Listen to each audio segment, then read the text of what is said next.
Hello every one, welcome back. ഈ വീഡിയോയിൽ +1 economics എക്സാമിന് എപ്പോഴും ചോദിക്കുന്ന ഇമ്പോർട്ടൻ്റ് ആയിട്ടുള്ള ഒരു 8 മാർക്സ് എസ്സേ ക്വസ്റ്റ്യൻ ആണ് നോക്കുന്നത്. അപ്പോൾ നമുക്ക് സ്റ്റാർട്ട് ചെയ്യാം. ഫസ്റ്റ് തന്നെ ക്വസ്റ്റ്യൻ എന്താണെന്ന് നോക്കാം. What is sustainable development? Discuss the strategies four sustainable development. അപ്പോൾ ഇതാണ് ചോദ്യം. 8 മാർക്സിന് ചോദിക്കുന്ന ക്വസ്റ്റ്യൻ ആണ് കേട്ടോ. അപ്പോൾ നമുക്ക് നോക്കാം. ഫസ്റ്റ് തന്നെ നിങ്ങൾ ഓർക്കേണ്ടത് എന്താണ് സസ്റ്റൈനബിൾ ഡെവലപ്മെൻറ്റ് എന്നാണ് ആദ്യം എഴുതേണ്ടതെന്നുള്ള കാര്യമാണ്. അതായത് മീനിങ് ഓഫ് സസ്റ്റൈനബിൾ ഡെവലപ്മെൻറ്റ്. അപ്പോൾ എന്താണ് sustainable development? Means development that meets the needs of the present generation without compromising the ability of future generations to meet their own needs, അല്ലെങ്കിൽ without harming the ability of future generations to meet their own needs. അപ്പോൾ ഇതാണ് sustainable ഡെവലപ്മെൻറ്റിൻ്റെ definition.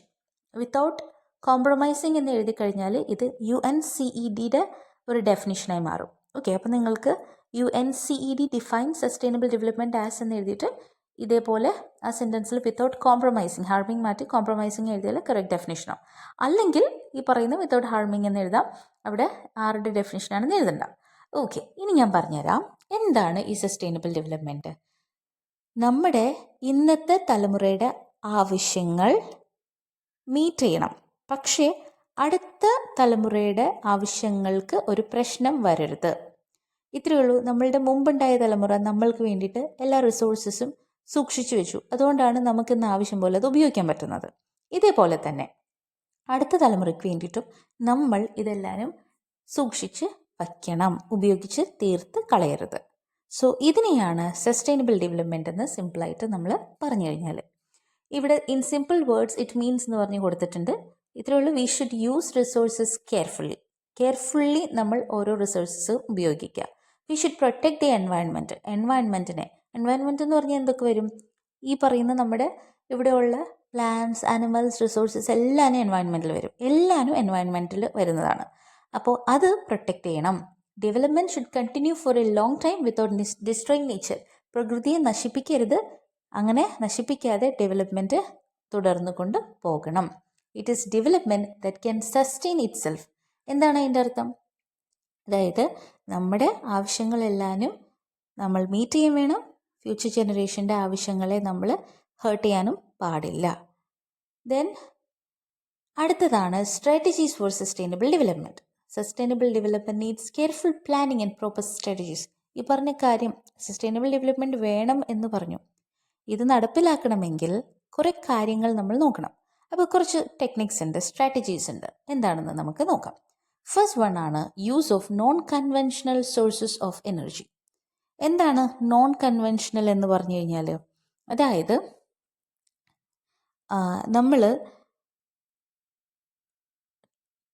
നമ്മൾ എന്തൊക്കെയാണ് use ചെയ്യേണ്ടത്? നമ്മൾ renewable ആയിട്ടുള്ള energy use ചെയ്യണം. ഓക്കെ, നമുക്ക് ഉപയോഗിച്ചാൽ തീർന്നു പോവാത്ത രീതിയിലുള്ള കൈൻഡ് ഓഫ് എനർജീസ് നമ്മൾക്ക് ഉപയോഗിക്കാം.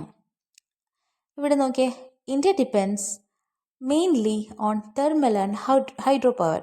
ഇന്ത്യ മെയിനായിട്ടും ഡിപ്പെൻഡ് ചെയ്യുന്നത് തെർമലിലും ഹൈഡ്രോ പവറിലുമാണ്.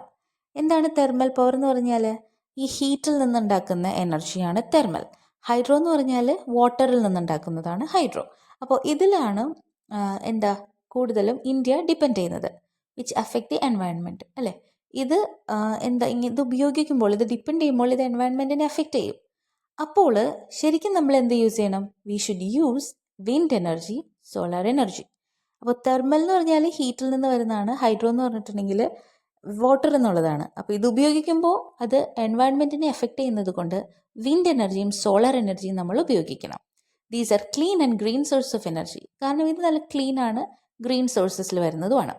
സെക്കൻഡ് പോയിന്റ് നോക്കാം. Use of LPG and gobar gas in rural areas. നമ്മൾ LPGയും ഗോബർ ഗ്യാസും ഉപയോഗിക്കണം റൂറൽ ഏരിയാസിൽ. In rural areas people use firewood and dung cakes as fuel, അല്ലേ? റൂറൽ ഏരിയാസ്, വില്ലേജ് ഏരിയാസിൽ ഫയർവുഡ് ഉപയോഗിക്കും. ഡങ് കേക്സ്, ചാണകം വെച്ചിട്ടുള്ള അത് ഉപയോഗിച്ചിട്ടൊക്കെയാണ് കത്തിക്കാനൊക്കെ യൂസ് ചെയ്യുന്നത്. ദിസ് കോസസ്, ഈ ഫയർവുഡൊക്കെ യൂസ് ചെയ്യുമ്പോൾ എന്താ പറ്റുക? It causes deforestation, air pollution, അല്ലേ? എയർ പൊല്യൂഷൻ ഉണ്ടാവും ഇത് കത്തുമ്പോൾ, അല്ലേ? അതേപോലെ ഡീഫോറസ്റ്റേഷൻ, ഫയർവുഡ് എടുക്കുമ്പോൾ നമ്മൾ മരമൊക്കെ വെട്ടുന്നുണ്ട്. അപ്പോൾ ഡീഫോറസ്റ്റേഷൻ അവിടെ സംഭവിക്കുകയാണ്. To reduce this use subsidized LPG. ഇത് കുറയ്ക്കാനായിട്ട് നമ്മൾ LPG യൂസ് ചെയ്യണം. ലിക്വിഡ് LPGയുടെ ഫുൾ ഫോം എന്താണ്? Liquefied petroleum gas. അതാണ് അതിൻ്റെ ഫുൾ ഫോം. ഓക്കെ.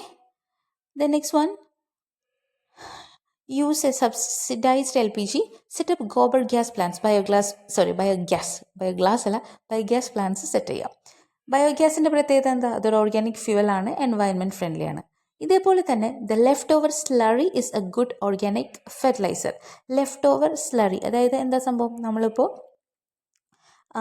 ലെഫ്റ്റ് ഓവറായിട്ട് നിൽക്കുന്ന ആ ഒരു സ്ലറി എന്ന് വെച്ചിട്ടുണ്ടെങ്കിൽ ഈ നമ്മുടെ അഗ്രികൾച്ചറലി നമ്മൾ മാനുവറായിട്ടൊക്കെ ഉപയോഗിക്കുന്നതില്ലേ, ഈ എന്താ വേസ്റ്റ് ഐറ്റംസ് എല്ലാം കൂടി മിക്സ് ചെയ്തിട്ടുള്ള ആ ഒരു അത് ഉപയോഗിച്ചിട്ട് അതൊരു നല്ല ഫെർട്ടിലൈസറാണ്. Next one, use of CNG in urban areas. urban areasൽ എന്ത് ഉപയോഗിക്കാനാണ് പറയുന്നത്? Compressed natural gas. ഇത് ഫ്യൂവലായിട്ട് വെഹിക്കിൾസിൽ ഉപയോഗിക്കണം. ഇതിൻ്റെ ഗുണങ്ങളെന്ന് പറഞ്ഞാൽ it reduces air pollution, makes the air cleaner, air clean ആക്കും. For example, use of CNG in public transport in Delhi reduced pollution significantly. അപ്പോൾ ഡൽഹിയിലൊക്കെ CNG ഉപയോഗിച്ചപ്പോൾ പൊല്യൂഷൻ നല്ലപോലെ കുറവുണ്ടെന്നാണ് പറയുന്നത്. Next one is wind power in areas with strong wind. അതായത് wind power ഉപയോഗിക്കണം. നല്ല സ്ട്രോങ് വിൻഡുള്ള സ്ഥലങ്ങളിൽ വിൻഡ്മിൽസ് ക്യാൻ ജനറേറ്റ് ഇലക്ട്രിസിറ്റി ഉണ്ടാക്കാനായിട്ട് വിൻഡ്മിൽസ് ഉപയോഗിക്കാം. It does not cause pollution. അതിൽ നിന്ന് പൊല്യൂഷൻ ഉണ്ടാവോ? ഇല്ല. Though the initial cost is high, it is beneficial in the long run. തുടക്കത്തിൽ അത് കോസ്റ്റ് എന്ന് പറയുന്നത് കൂടുതലാണ്, പക്ഷേ അത് ഭയങ്കര യൂസ്ഫുൾ ആയിരിക്കും ഫ്യൂച്ചറിലേക്ക്, ഒരുപാട് നാളത്തേക്ക്. Fifth point, solar power through photovoltaic cells. ഇവിടെ എന്താണെന്ന് വെച്ചാൽ India receives plenty of sunlight. ഇന്ത്യയിൽ ഒരുപാട് സൂര്യപ്രകാശം കിട്ടുന്നൊരു സ്ഥലമാണ് അല്ലേ. With the help of photovoltaic cells, അതായത് ഫോട്ടോവോൾട്ടായിക് സെൽസ് യൂസ് ചെയ്തിട്ട് നമുക്ക് എന്ത് ചെയ്യാം? ഫോട്ടോവോൾട്ടായിക് സെൽസ് എന്ന് പറഞ്ഞിട്ടുണ്ടെങ്കിൽ ഇലക്ട്രിസിറ്റിയിലേക്ക് നമ്മുടെ സൺ റേസ് അല്ലെങ്കിൽ സൂര്യപ്രകാശത്തെ ഡയറക്ട്ലി ഇലക്ട്രിസിറ്റിയിലേക്ക് കൺവേർട്ട് ചെയ്യുന്നതാണ് കേട്ടോ. Solar energy can be converted into electricity. It does not cause pollution. അതിൽ പൊല്യൂഷൻ ഉണ്ടാവുന്നില്ല. It does not lead to resource depletion. ഈ സൺ എന്ന് പറയുന്നത് റിന്യൂവബിൾ എനർജിയാണ്, റിന്യൂവബിൾ സോഴ്സാണ്. അത് ഒരിക്കലും നശിച്ചും തീർന്നും പോവില്ല. Then mini hydel plants in mountainous area, small streams are available. Mini hydel plants എന്ന് പറയുന്നത് എന്താ പറയുക, ഈ മറ്റേ കനാൽ അങ്ങനത്തെ അരുവികളിൽ നിന്നും ഒക്കെ എനർജി ഉണ്ടാക്കാൻ പറ്റുന്ന രീതിയിലുള്ളതാണ്. ഓക്കെ. ഇനി കാരണം കുറേ ചെറിയ സ്ട്രീംസ് ഒക്കെ അവൈലബിൾ ആണ് മൗണ്ടേനിയസ് ഏരിയാസിൽ നിന്നൊക്കെ. അപ്പോൾ mini hydel plants use flowing water to run small turbines. Electricity produce can be use locally, it is environment friendly. അപ്പോൾ മിനി ഹൈഡൽ പ്ലാന്റ്സിൽ നിന്ന് ഉണ്ടാക്കുന്ന ഇലക്ട്രിസിറ്റി എന്ന് പറഞ്ഞാൽ നമുക്ക് ലോക്കലി യൂസ് ചെയ്യാൻ എൻവയൺമെൻറ്റ് ഫ്രണ്ട്ലി ആണ്. Seventh one, traditional knowledge and practices. Earlier Indians lived close to nature. പണ്ട് ഇന്ത്യൻസ് ജീവിച്ചുകൊണ്ടിരുന്നത് പ്രകൃതിയോട് ഇണങ്ങിയാണ്. Modern life style has cost environmental damage. ഇന്നത്തെ മോഡേൺ ലൈഫ് സ്റ്റൈൽ എൻവയൺമെൻറ്റിന് ഒരുപാട് പ്രശ്നങ്ങൾ ഉണ്ടാക്കിയിട്ടുണ്ട്. India has about 15,000 medicinal plant species. ഇന്ത്യയിൽ ഒരു 15,000 അതായത് 15,000 മെഡിസിനൽ പ്ലാന്റ് ഉണ്ട്, വെറൈറ്റീസ് ഉണ്ടെന്നാണ് പറയുന്നത്. 15,000 അല്ല, 15,000, 15,000. Okay. Mini herbal products like hair oil, toothpaste, body lotion and face cream. ഇവിടെ ഒരുപാട് ഹെർബൽ പ്രൊഡക്ട്സ് ഉണ്ട് അല്ലേ. ഈ ചെടിയിൽ നിന്ന് ഉണ്ടാക്കുന്ന പ്രൊഡക്ട്സ് കുറേ ഉണ്ട്. We should return to traditional eco friendly practices. നമ്മൾ ട്രഡീഷണൽ ആയിട്ടുള്ള ഇക്കോ ഫ്രണ്ട്ലി കാര്യങ്ങൾ ചെയ്യുന്നതിലേക്ക് തിരിച്ചു പോകണം. Then comes organic farming. Modern farming uses many chemicals which harm the environment. Modern farming എന്ന് പറയുന്നത് ഒരുപാട് കെമിക്കൽസ് ഉപയോഗിച്ചിട്ട് എൻവയൺമെൻറ്റിന് പ്രശ്നം ഉണ്ടാക്കിയിട്ടുള്ളതാണ്. അപ്പോൾ എന്താണ് ഓർഗാനിക് ഫാമിംഗ്? എന്താ?